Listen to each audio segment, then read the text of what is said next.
భగవన్నామస్మరణను మించినటువంటి రక్షణ సాధనమే లేదండి.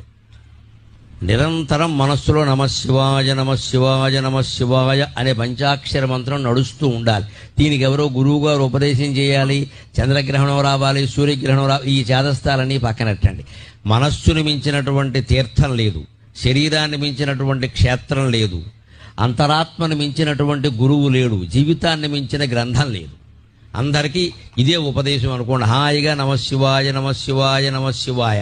రాత్రి పడుకున్నా సరే నిద్ర పట్టకపోతే నమశివాయ, లేచి మొహం కడుక్కుంటూ ఉంటే నమశివాయ, అన్నం తింటుంటే నమశివాయ, ఎవరన్నా కనపడితే పలకరింపు కూడా నమశివాయ, మీరు ఫోన్ ఎత్తి మాట్లాడవలసి వస్తే నమశివాయ.